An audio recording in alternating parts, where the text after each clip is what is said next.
Kali ini, kita akan menceritakan sebuah kisah menarik yang tak disangka-sangka. Seorang anak kecil muslim tanpa sengaja memasuki sebuah gereja, matanya penuh rasa ingin tahu. Di dalam, seorang pendeta tua sedang berbicara kepada jemaatnya dengan penuh keyakinan. Tanpa ragu, bocah itu mengangkat tangannya dan bertanya dengan polos, "Mengapa Yesus disalib?" Ruangan mendadak hening. Jemaat menoleh, sebagian tersenyum melihat keberanian anak kecil itu. Namun, pendeta tua yang dikenal sering meremehkan Islam hanya tersenyum sinis. Ia menganggap pertanyaan itu sepele, bahkan mungkin lucu. Dengan nada merendahkan, ia mencoba mengabaikannya. Tapi bocah itu tak menyerah. Dengan polosnya, ia kembali bertanya, "Jika Yesus itu Tuhan, mengapa ia bisa disalib oleh manusia?" Tawa kecil mulai terdengar di antara jemaat. Pendeta itu terdiam sejenak, mencoba mencari jawaban yang meyakinkan. Namun semakin ia berpikir, semakin sulit baginya untuk menjelaskan. Keringat mulai membasahi dahinya. Jemaat yang tadi tertawa kini menunggu jawaban serius. Namun, tak ada kata-kata yang keluar. Semakin lama, suasana berubah. Yang awalnya dianggap sekadar pertanyaan polos dari seorang bocah, kini menjadi sesuatu yang mengguncang. Pendeta tua itu kehilangan kata-kata, merasa terpojok di hadapan jemaatnya sendiri. Malu dan frustasi, ia hanya bisa terdiam, sementara anak kecil itu berdiri dengan wajah penuh keingintahuan. Sebuah pertanyaan sederhana, namun dampaknya begitu besar. Assalamualaikum warahmatullahi wabarakatuh. Alhamdulillah, segala puji bagi Allah yang telah memberikan kita nikmat iman, kesehatan, dan kesempatan untuk terus belajar. Mari jadikan ruang ini sebagai tempat berbagi ilmu, saling mengingatkan dalam kebaikan, dan selalu mengucapkan sholawat Allahumma sholli ala Sayyidina Muhammad wa ala ali Sayyidina Muhammad. Mari kita simak ceritanya. Mentari pagi menyinari jendela-jendela besar gereja tua itu, menebarkan cahaya lembut yang masuk ke dalam ruangan yang dipenuhi jemaat. Bangunan dengan dinding batu kuno itu berdiri megah di tengah kota kecil di Eropa Barat, menjadi saksi bisu ribuan kebaktian yang telah berlangsung selama berabad-abad.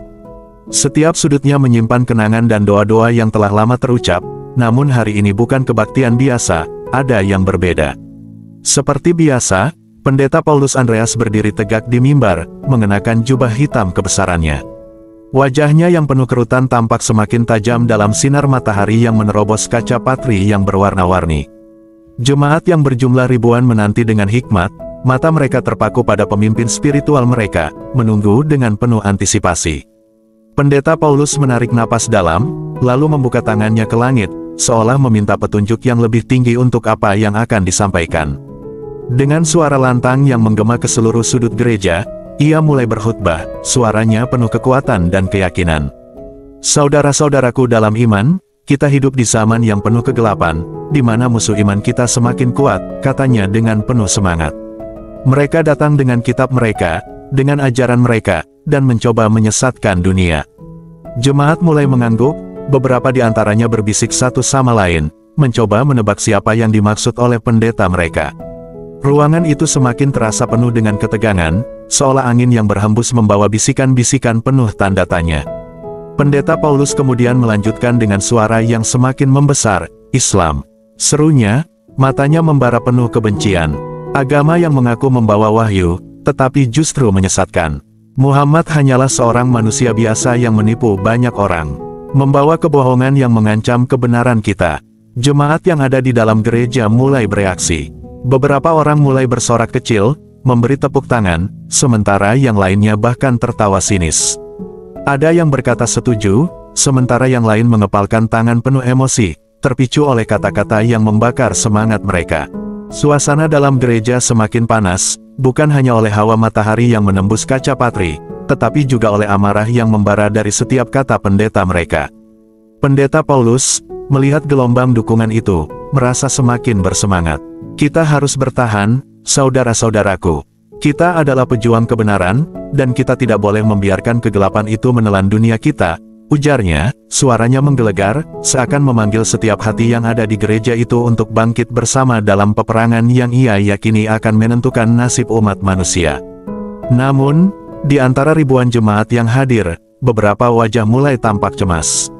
Mereka yang duduk di barisan belakang saling memandang, terperangah oleh kata-kata yang semakin tajam dan penuh kebencian. Di antara mereka, Ada yang mulai bertanya-tanya, apakah benar ajaran kasih yang diajarkan Kristus harus disebarkan melalui amarah dan perpecahan? Ketika Pendeta Paulus baru saja hendak melanjutkan khutbahnya, tiba-tiba suara berdecit dari pintu utama gereja membuat semua orang menoleh. Pintu gereja terbuka perlahan, dan seorang anak laki-laki berusia sekitar 5 tahun melangkah masuk. Ia mengenakan pakaian sederhana yang sedikit kusut. Rambutnya yang hitam dan ikal tampak tak teratur, namun mata anak itu memancarkan ketenangan yang luar biasa. Yang membuat seisi gereja terkejut adalah benda yang dipegangnya, sebuah Al-Quran kecil, yang ia genggam erat dengan kedua tangannya. Keheningan seketika terganggu oleh bisik-bisik dan gelak tawa. Beberapa jemaat tampak bingung, bahkan ada yang tertawa melihat keberanian anak itu yang dengan polosnya membawa kitab suci Islam ke dalam gereja. Orang tua di sekitar mulai menggelengkan kepala, menganggapnya sebagai kelucuan semata. Namun, Pendeta Paulus yang sebelumnya berdiri dengan penuh percaya diri, kini menatap anak itu dengan penuh kecurigaan, matanya menyipit. Anak itu terus melangkah, tanpa ragu sedikit pun. Ia berjalan ke tengah gereja, menuju altar tempat Pendeta Paulus berdiri. Di wajahnya tak tampak sedikit pun rasa takut, hanya keteguhan yang luar biasa. Begitu tiba di hadapan sang pendeta, ia berhenti sejenak, menatap pendeta tua itu dengan mata yang polos namun tajam. Gereja yang semula riuh mendadak sunyi. Tawa yang sempat terdengar kini lenyap, digantikan oleh kesunyian yang mencekam. Dengan suara kecil namun penuh keyakinan, anak itu akhirnya berkata, "Saya mendengar Anda berbicara tentang Islam." Ia mengangkat Al-Quran di tangannya dan melanjutkan, "Dan saya ingin bertanya sesuatu." Seluruh jemaat menahan napas, sementara Pendeta Paulus terpana, ekspresinya menunjukkan kejutan yang mendalam. Keberanian anak itu telah mengubah atmosfer gereja, menciptakan ketegangan yang belum pernah terasa sebelumnya. Para jemaat mulai berbisik di antara mereka, tak percaya dengan apa yang sedang terjadi. Tak ada yang menduga, seorang anak kecil bisa begitu berani menghadapi pemimpin mereka, di rumah ibadah mereka sendiri. Pendeta Paulus Andreas, yang sebelumnya berdiri penuh percaya diri, kini terpaku, tangannya menggenggam tepi mimbar kayu tua yang sudah berusia ratusan tahun. Matanya menatap tajam ke arah bocah kecil yang berdiri hanya beberapa langkah di depannya. Suasana yang semula dipenuhi gemuruh kini berubah menjadi sunyi. Semua mata tertuju pada anak itu, tak percaya dengan tindakan berani yang ia lakukan, sebuah tindakan yang belum pernah terjadi sebelumnya. Seorang bocah kecil, dengan penuh keyakinan, membawa Al-Quran ke tengah gereja dan berani menantang pendeta mereka. Keheningan mencekam menyelimuti gereja, hanya suara napas yang terdengar di antara jemaat yang terkejut. Pendeta Paulus menyipitkan matanya, menilai anak itu dengan hati-hati. Lalu, dengan suara berat yang berusaha menjaga ketenangan, ia bertanya, "Siapa namamu, anak kecil?" Tanpa ragu, anak itu menatap langsung ke mata sang pendeta dan menjawab, "Nama saya Zakaria." Gereja kembali berbisik, nama itu begitu asing, namun memiliki makna yang mendalam. Nama seorang nabi dalam kitab suci mereka, dan kini, nama itu terucap dari bibir seorang anak yang memegang Al-Quran di dalam gereja mereka. Pendeta Paulus menelan ludah, mencoba menahan kekagetannya, lalu kembali berbicara dengan suara yang semakin terdengar dipaksakan untuk tetap tenang. "Zakaria, kau tahu di mana kau berada?" tanyanya. Zakaria mengangguk mantap. "Saya tahu, ini adalah rumah Tuhan, bukan?" jawabnya dengan suara yang jernih. Pendeta Paulus menyipitkan matanya lebih dalam, lalu berkata, "Benar, ini adalah rumah Tuhan. Namun Tuhan yang kami sembah bukanlah Tuhan dalam kitab yang kau bawa itu." Zakaria tersenyum kecil, mengangkat Al-Quran yang masih digenggamnya dengan penuh keyakinan. Dengan lembut, ia menjawab, "Tapi bukankah Tuhan itu satu?" Jawaban sederhana namun penuh makna itu menggema di seluruh gereja. Keheningan semakin menebal, membuat seluruh jemaat terdiam, terperangah dengan argumen yang dilontarkan anak kecil itu kepada pendeta mereka. Beberapa jemaat mulai merasa tak nyaman, suasana gereja semakin tegang. Pendeta Paulus menghela napas dalam-dalam, berusaha menenangkan diri, ia menatap Zakaria dengan tatapan penuh rasa superioritas, mencoba mempertahankan kewibawaannya. "Dengar, anak kecil," kata pendeta itu, "agamamu menyembah Tuhan yang berbeda. Muhammad hanyalah seorang manusia biasa yang menyesatkan orang dengan kitab ini. Kau terlalu kecil untuk memahami hal ini." Namun, Zakaria tetap berdiri tegak, tak terpengaruh sedikit pun dengan nada meremehkan pendeta. Ia melangkah maju dengan keyakinan penuh, lalu mengulurkan tangannya ke arah altar. Ia mengambil patung salib kecil yang terletak di sana dan mengangkatnya dengan kedua tangannya. Dengan suara yang tenang namun penuh ketegasan, Zakaria bertanya, "Bolehkah saya bertanya sesuatu?" Pendeta Paulus menatap anak itu dengan penuh kewaspadaan, matanya semakin menyipit. "Tanyakan," jawabnya, suaranya terdengar agak terburu-buru. Zakaria menatapnya dengan mata penuh keyakinan dan bertanya, "Kenapa Tuhan kalian dibaptis?" Gereja terdiam. Pendeta Paulus terkejut, dahinya berkerut. Jemaat yang tadinya berbisik kini terdiam, menunggu jawaban dari pendeta mereka. Semua mata tertuju pada sang pemimpin gereja, berharap ia memberikan penjelasan yang memadai. Pendeta Paulus mencoba tersenyum, berusaha tetap tenang, dan menjawab, "Karena Yesus ingin memberikan teladan kepada umat manusia." Zakaria menggelengkan kepalanya perlahan. "Tapi bukankah Tuhan tidak membutuhkan pembaptisan? Tuhan itu suci dan tidak berdosa. Mengapa Tuhan harus dibaptis oleh manusia?" Pendeta Paulus terdiam sejenak, matanya terbuka lebar. Kata-katanya seakan tersangkut di tenggorokannya. Selama bertahun-tahun berdiri di mimbar ini, tak pernah ada yang bertanya seperti itu. Zakaria melanjutkan, "Bukankah baptisan itu untuk membersihkan dosa? Jika Yesus dibaptis, apakah itu berarti dia punya dosa?" Pendeta Paulus tertegun, tak mampu menjawab.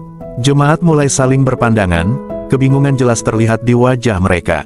Anak kecil ini, baru berusia 5 tahun, namun pertanyaannya begitu mendalam, membuat pemimpin mereka terdiam. Setelah beberapa detik hening yang terasa begitu lama, pendeta akhirnya menarik napas panjang dan menjawab dengan suara yang tegang, "Itu adalah misteri iman." Zakaria menaikkan alisnya, lalu tersenyum polos. "Misteri iman? Ataukah sesuatu yang tidak bisa dijelaskan?"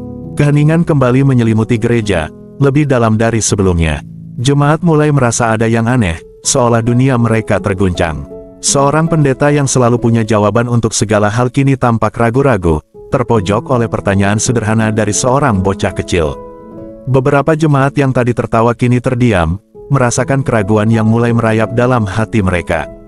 Pendeta Paulus, yang awalnya penuh percaya diri, kini terlihat mulai merasakan tekanan. Ia menatap Zakaria dengan wajah serius, berusaha mengendalikan situasi. Dengan suara yang keras dan tegas, ia menyampaikan, "Anak kecil, kau hanya seorang bocah yang tidak tahu apa-apa tentang agama. Apa yang kau tahu tentang Tuhan?" Zakaria tetap tersenyum lembut, menatap mata sang pendeta dengan penuh ketulusan. Dengan nada yang tenang, ia menjawab, "Saya hanya bertanya dengan polos. Jika Anda tidak bisa menjawab, tidak apa-apa." Kata-kata itu seperti menimbulkan kesunyian yang mencekam di seluruh gereja. Semua mata tertuju pada mereka, dan rasa hening itu semakin terasa berat di udara. Pendeta Paulus merasakan keringat dingin mulai merayap di tengkuknya. Jemaat yang biasanya memandangnya dengan penuh hormat kini terlihat berbeda. Beberapa tampak bingung, sebagian lainnya mulai mempertanyakan apakah jawaban yang selama ini mereka terima benar-benar sesuai dengan keyakinan mereka. Mereka yang dulu sepenuhnya percaya, kini mulai menaruh keraguan dalam hati mereka. Namun Zakaria, meski hanya seorang anak kecil, berdiri tegak, dengan wajah polos dan tidak sedikit pun terlihat arogan. Pertanyaan-pertanyaannya yang sederhana telah menumbuhkan benih keraguan yang tidak mudah dijawab, membuat para jemaat mulai bertanya-tanya tentang keyakinan mereka sendiri. Pendeta Paulus mengepalkan tangan, berusaha keras untuk menahan emosi. Dengan suara yang dipaksakan tenang, ia berkata, "Baiklah, anak kecil. Jika kau begitu yakin dengan agamamu, mari kita lihat apakah kau bisa menjelaskan sesuatu." Zakaria tersenyum, seperti tidak terpengaruh oleh tantangan sang pendeta. "Silakan," jawabnya singkat namun penuh keyakinan. Pendeta Paulus langsung menatap Zakaria tajam, lalu berkata, "Muhammad mengaku sebagai nabi terakhir, tetapi dia hanyalah manusia biasa yang mati dan dikuburkan seperti orang lain. Bagaimana mungkin seorang manusia bisa mengklaim dirinya sebagai nabi terakhir, sementara Yesus bangkit dari kematian dan naik ke surga? Bukankah itu bukti bahwa Yesus lebih tinggi dari Muhammad?" Sebagian jemaat mulai mengangguk, merasa yakin bahwa pendeta mereka akan memenangkan perdebatan ini, seolah-olah kebenaran sudah pasti berada di pihak mereka. Namun, Zakaria tetap tenang, tak terpengaruh oleh sorotan mata yang tajam. Ia menatap pendeta Paulus dengan penuh ketulusan dan berkata, "Jika seseorang meninggal dan dikuburkan, apakah itu berarti dia bukan utusan Tuhan?" Pendeta Paulus mengerutkan alisnya, bingung dengan pertanyaan itu.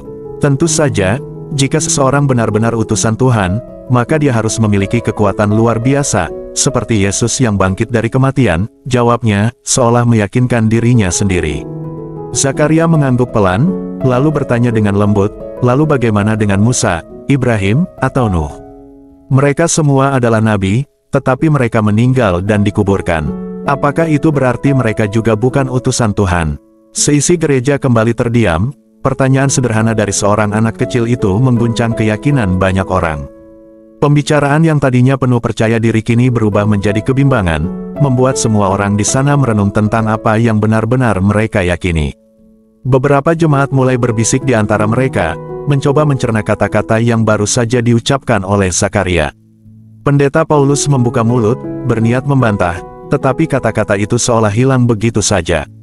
Zakaria, dengan sikap tenang, melanjutkan, Tuhan tidak perlu mati atau bangkit untuk menunjukkan keagungannya. Para nabi diutus oleh Tuhan untuk menyampaikan wahyunya, bukan untuk disembah. Muhammad, meskipun hanya manusia, sama seperti Musa dan Ibrahim, dia membawa wahyu terakhir dari Tuhan untuk umat manusia. Bukankah itu yang lebih penting? Pendeta Paulus semakin gelisah, matanya yang tajam mulai tampak kabur karena rasa bingung yang mendalam. Jemaat yang semula yakin kini mulai diliputi kebimbangan. Dalam usaha untuk mengendalikan dirinya, Pendeta Paulus menarik napas panjang, namun suaranya yang terdengar serak dan putus asa hanya memperburuk situasi. Tetapi Muhammad menyebarkan ajarannya dengan pedang, katanya dengan nada yang mulai goyah. Agama yang datang dengan kekerasan tidak mungkin berasal dari Tuhan. Zakaria tetap tersenyum, pandangannya lembut namun penuh keyakinan saat ia berkata, jika Islam disebarkan dengan pedang, mengapa begitu banyak orang memeluk Islam tanpa paksaan? Kenapa agama ini berkembang pesat di seluruh dunia? Dan jika agama Anda tidak pernah menggunakan kekerasan, bagaimana dengan perang salib? Bagaimana dengan pembantaian di Andalusia? Bukankah sejarah mencatat bahwa orang Kristen juga pernah memaksakan keyakinan mereka dengan kekuatan? Pendeta Paulus terdiam, terkejut dengan pertanyaan berat yang datang dari seorang bocah kecil. Beberapa jemaat menundukkan kepala, mulai merasakan kegelisahan yang muncul dari dalam diri mereka. Mereka sadar bahwa selama ini mereka hanya mendengar satu sisi dari cerita. Beberapa mulai menatap Zakaria dengan rasa kagum, sementara yang lain merasa cemas. Pendeta Paulus, yang selama ini dikenal sebagai figur yang selalu memiliki jawaban untuk segala hal, kini terdiam, tak mampu memberikan balasan pada seorang anak berusia 5 tahun yang begitu lugas. Perasaan panas mulai menyergap Pendeta Paulus, meskipun udara di gereja terasa sejuk. Jemaat yang dulu memandangnya dengan rasa hormat kini mulai menunjukkan sesuatu yang lebih menakutkan baginya, keraguan. Zakaria tetap berdiri tegak, tubuh kecilnya tidak terpengaruh oleh tatapan tajam ribuan pasang mata yang terfokus padanya. Wajahnya tetap polos, suaranya tetap lembut, namun setiap kata yang keluar dari mulutnya seperti tamparan keras yang memukul keras hati sang pendeta. Pendeta Paulus menarik napas dalam-dalam, berusaha menenangkan dirinya. Dengan suara yang dipaksakan untuk tetap tenang, ia berkata, anak kecil, kau bicara seolah-olah kau tahu segalanya, tapi kau lupa satu hal. Yesus mengajarkan kasih dan keselamatan, sementara agamamu penuh dengan hukum-hukum ketat. Islam adalah agama yang mengikat umatnya dengan aturan-aturan yang berat. Bagaimana mungkin Tuhan yang Maha Penyayang memaksa manusia untuk mengikuti begitu banyak peraturan?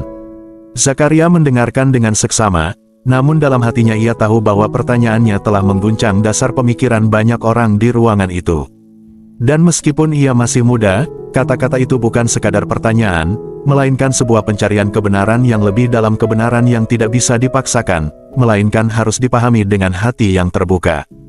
Jemaat mulai saling melirik, beberapa mengangguk pelan, berharap kali ini pendeta mereka bisa mengalahkan bocah kecil itu. Namun Zakaria hanya tersenyum, tatapannya tetap tenang saat ia menatap langsung ke mata Pendeta Paulus dan berkata, apakah aturan itu sesuatu yang buruk, pendeta? Pendeta Paulus mengernyitkan dahi, mencoba mempertahankan pendiriannya. Tentu saja, aturan yang terlalu banyak hanya akan membebani manusia. Tuhan tidak ingin umatnya hidup dalam keterikatan yang menyiksa. Zakaria mengangguk pelan, lalu bertanya dengan nada yang penuh rasa ingin tahu, jika begitu, mengapa kalian memiliki 10 perintah Tuhan? Bukankah itu juga sebuah aturan? Pendeta Paulus terdiam sejenak, jemaat yang sebelumnya yakin dengan jawabannya kini mulai tercengang. Zakaria melanjutkan, bukankah setiap agama memiliki aturan? Bahkan di negara ini, kalian harus mengikuti hukum, membayar pajak, dan menaati peraturan lalu lintas. Apakah kalian menganggap semua itu beban, atau justru aturan-aturan itu ada untuk menjaga ketertiban dan kebaikan? Pendeta Paulus menggigit bibirnya, merasakan kepanikan dalam dirinya. Anak ini, dengan kecerdasan yang sederhana namun tajam, seolah menggiringnya ke dalam jebakan logika yang sulit untuk dibantah. Zakaria melangkah lebih dekat, tatapannya tetap penuh ketulusan saat ia berkata, Tuhan memberi manusia aturan bukan untuk menyiksa, tetapi untuk melindungi mereka dari kehancuran. Jika manusia bebas melakukan apa saja tanpa aturan, bukankah dunia ini akan penuh dengan kekacauan dan kejahatan? Jemaat mulai merenung, beberapa di antaranya terlihat terguncang.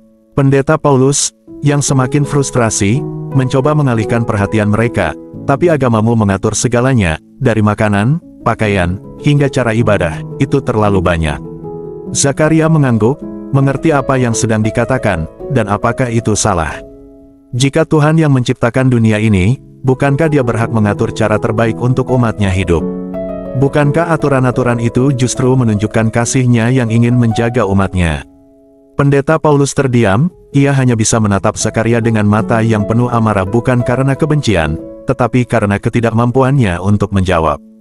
Seisi gereja kini benar-benar terdiam. Tidak ada tawa, tidak ada bisik-bisik. Semua duduk dalam keheningan, merenungkan kata-kata dari seorang anak berusia 5 tahun yang seakan telah membuka pintu ke pemikiran yang lebih dalam. Pendeta Paulus, yang selama ini selalu dihormati sebagai pemimpin yang tak terbantahkan, kini berdiri kaku, wajahnya memerah, mencerminkan kebingungannya yang mendalam. Keheningan mencekam semakin pekat, semua mata tertuju pada Zakaria, bocah kecil yang berdiri tenang, memegang Al-Quran di tangannya. Dengan langkah kecil yang mantap, Zakaria maju menuju altar, tatapannya tetap lurus ke arah pendeta Paulus, tanpa sedikit pun rasa takut. Dengan suara lembut namun penuh keyakinan, ia bertanya, Pendeta, bolehkah saya bertanya satu hal lagi? Pendeta Paulus menelan ludah, menatapnya dengan ekspresi bingung, dan anggukan kecil mengisyaratkan persetujuannya. Zakaria mengangkat tangannya, menunjuk ke patung Yesus yang disalibkan di atas altar, dan dengan suara yang penuh makna, ia bertanya, kenapa Tuhan kalian disalib? Pendeta Paulus terkejut. Jemaat menahan napas, seolah pertanyaan itu seperti petir yang menyambar dalam keheningan gereja. Dengan suara gemetar, Pendeta Paulus menjawab, karena Yesus menebus dosa manusia. Dia mati untuk menyelamatkan kita semua. Zakaria tersenyum lembut, namun pertanyaannya masih terus menggugah, jadi, kalian percaya bahwa setiap manusia dilahirkan dengan dosa? Pendeta Paulus segera mengangguk, benar, itulah sebabnya Yesus datang ke dunia untuk menebus dosa asal manusia. Zakaria menatapnya dengan penuh ketulusan, lalu bertanya lagi, lalu, jika seorang bayi yang baru lahir meninggal sebelum dibaptis, apakah dia masuk neraka? Pendeta Paulus terdiam, semua mata di gereja tertuju padanya, menanti jawaban yang tak kunjung datang. Jemaat mulai saling berpandangan, beberapa di antara mereka tampak cemas, seolah tak tahu harus berkata apa setelah mendengar pertanyaan yang menggelitik dari Zakaria.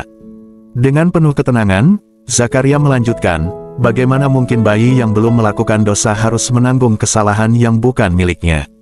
Bukankah Tuhan itu Maha Adil? Pendeta Paulus membuka mulut, tapi tak ada kata-kata yang keluar. Untuk pertama kalinya, ia terdiam, kehilangan jawaban yang seharusnya mudah.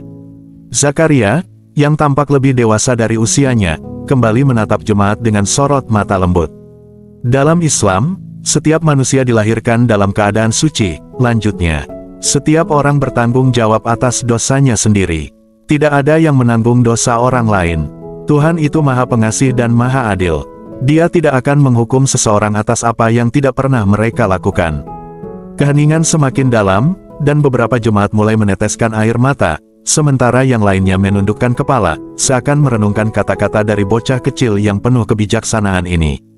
Pendeta Paulus meremas jemarinya, frustrasi karena tak bisa menjawab pertanyaan yang seharusnya sederhana. Namun, jauh di dalam hatinya, ia tahu bahwa anak ini tidak sedang berbohong atau bermain-main. Zakaria, dengan sikap yang tenang, menutup matanya sejenak dan mengangkat tangannya ke langit. Ya Tuhan, bisiknya dengan lembut, tunjukkan kebenaran kepada mereka yang mencari kebenaran. Ketika ia membuka matanya, suasana gereja masih tetap sunyi, namun kali ini keheningan itu terasa berbeda. Ini bukan keheningan karena kemarahan atau rasa malu, melainkan karena sesuatu yang lebih dalam, sebuah perubahan yang mulai terjadi di dalam hati orang-orang yang ada di sana. Zakaria menurunkan tangannya perlahan, menarik napas kecil, lalu menatap Pendeta Paulus dengan ketulusan yang mendalam. "Saya hanya ingin bertanya dan berbagi, Pendeta. Jika saya salah, saya mohon maaf. Tetapi jika ada yang benar dalam perkataan saya, renungkanlah. Saya masih anak kecil, tapi bukankah Tuhan bisa berbicara melalui siapa saja?" Pendeta Paulus merasakan dadanya sesak. Selama puluhan tahun berdiri di atas mimbar, ia berbicara dengan penuh keyakinan bahwa ia memiliki semua jawaban untuk setiap pertanyaan. Namun hari ini, seorang bocah 5 tahun telah membuatnya terdiam, seolah kata-kata itu menembus lebih dalam dari yang pernah ia rasakan. Kata-kata Zakaria seperti pedang yang menghancurkan kebanggaan dan keyakinannya, yang selama ini ia pertahankan dengan kuat. Seluruh gereja tetap sunyi. Beberapa jemaat masih terisak, menitikkan air mata, sementara yang lainnya terperangkap dalam pikirannya sendiri, seakan mencari jawaban yang belum pernah mereka pertanyakan sebelumnya. Tidak ada lagi sorakan, tidak ada lagi ejekan. Bahkan amarah yang semula menyala di mata Pendeta Paulus kini mereda, digantikan oleh sesuatu yang belum pernah ia rasakan, keraguan. Zakaria tersenyum kecil, lalu berbalik dan berjalan ringan menuju pintu gereja. Tak ada seorang pun yang berani menghentikannya, bahkan Pendeta Paulus yang biasanya tak tergoyahkan hanya bisa memandangi punggung kecilnya yang semakin menjauh. Namun, sebelum benar-benar keluar, Zakaria menoleh sekali lagi, tersenyum dan berkata dengan lembut, "Semoga Tuhan memberi petunjuk kepada kita semua."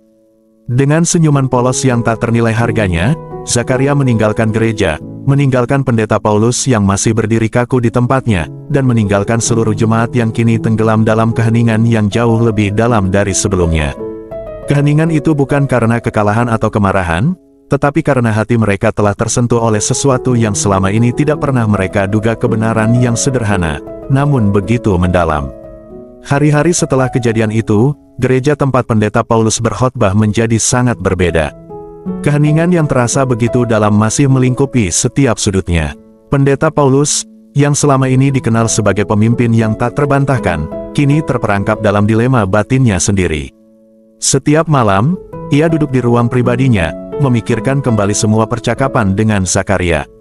Pertanyaan-pertanyaan sederhana dari seorang bocah kecil terus terngiang di benaknya, mengganggu pikirannya yang selama ini penuh dengan keyakinan yang tak tergoyahkan.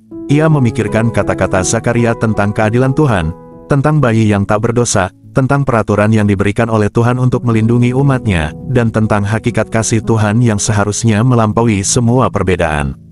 Perasaan yang selama ini ia yakini sebagai kebenaran mulai tampak rapuh, seolah diterpa angin keraguan yang tak bisa ia abaikan. Dengan hati yang terombang-ambing, Pendeta Paulus berusaha mencari ketenangan, namun semakin ia merenung, semakin dalam rasa tidak yakin itu meresap. Di luar, jemaat yang sebelumnya selalu memandangnya dengan penuh rasa hormat kini mulai terlihat berubah.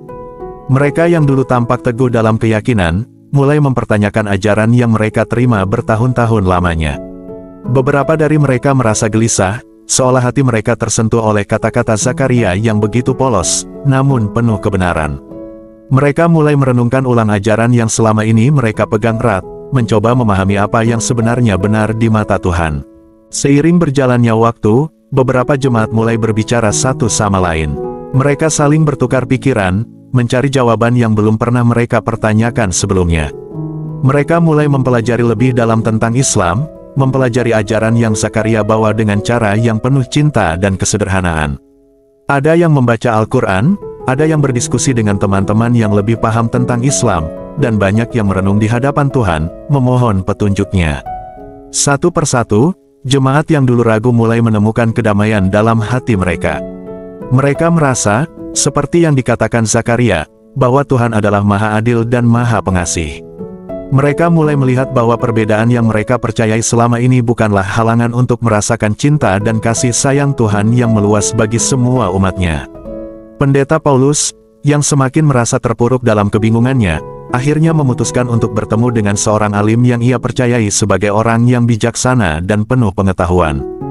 Di bawah cahaya lilin yang redup, mereka duduk bersama, berbicara tentang kebenaran agama, tentang Yesus, Muhammad, dan makna kasih Tuhan. Alim tersebut dengan sabar menjelaskan kepada Pendeta Paulus bahwa agama tidak seharusnya menjadi pembatas antara umat manusia, tetapi menjadi jembatan yang menghubungkan hati mereka pada Tuhan Yang Maha Esa. Pendeta Paulus merasa hatinya terbuka. Perlahan, keraguan yang selama ini ia rasakan mulai terhapuskan. Ia menyadari bahwa semua ajaran yang selama ini ia percayai belum tentu mencakup seluruh kebenaran yang ada. Ia merasa harus menerima bahwa kebenaran itu bersifat lebih luas, lebih dalam, dan bisa datang dari banyak jalan yang berbeda. Akhirnya, setelah bertahun-tahun berjuang dengan ego dan keyakinan yang terkadang membelenggu, Pendeta Paulus mengambil keputusan besar. Ia akhirnya menemui seorang ustadz mengutarakan isi hatinya, bahwa ia ingin masuk Islam mengucapkan syahadat. Mendengar hal tersebut, sang ustadz tersenyum bahagia. Dia membimbing pendeta itu dengan penuh ketulusan dan ketenangan, yang memancarkan aura sinar kedamaian yang tak pernah ia rasakan selama hidupnya. Pada hari Minggunya, ia berdiri di tengah gereja, di hadapan jemaat yang sudah berubah. Ia mengangkat kedua tangannya dan berkata dengan suara yang lebih lembut dari sebelumnya, "Saudaraku, saya telah mencari kebenaran sepanjang hidup saya. Saya telah mengajarkan Anda semua tentang kasih Tuhan, tetapi kini saya menyadari bahwa kasih itu jauh lebih besar daripada yang bisa saya pahami. Saya ingin meminta maaf jika selama ini saya membatasi pemahaman kita tentang Tuhan. Saatnya untuk kita membuka hati dan menerima kebenaran yang datang dari Tuhan, tanpa menghakimi satu sama lain." Seiring dengan perkataan itu, jemaat mulai terisak. Mereka merasa, seperti yang dikatakan Pendeta Paulus, bahwa kasih Tuhan bukanlah milik satu agama saja. Dalam keheningan yang sama, mereka merasakan perubahan yang mendalam dalam diri mereka. Mereka mulai merasakan bahwa kebenaran yang dibawa oleh Zakaria, seorang bocah kecil, bukanlah sesuatu yang harus dipertentangkan, tetapi sesuatu yang harus diterima dengan hati yang tulus. Dalam momen itu, satu persatu jemaat mulai mengucapkan syahadat, menyatakan keinginan mereka untuk mengikuti jalan Islam. Mereka merasakan kedamaian yang belum pernah mereka temui sebelumnya. Pendeta Paulus, yang kini telah terbuka, memeluk mereka dengan kasih, menerima mereka sebagai saudara dalam iman, dan bersama-sama mereka berdoa untuk kedamaian dan petunjuk Tuhan. Zakaria, yang mungkin tak pernah tahu dampak besar yang ia buat dengan kata-kata sederhana dan penuh kebijaksanaan, telah menyentuh hati banyak orang. Gereja yang dulu menjadi tempat bagi sebuah ajaran yang begitu pasti kini berubah menjadi rumah bagi sebuah komunitas yang saling mencari dan menerima kebenaran, tanpa rasa takut atau ragu.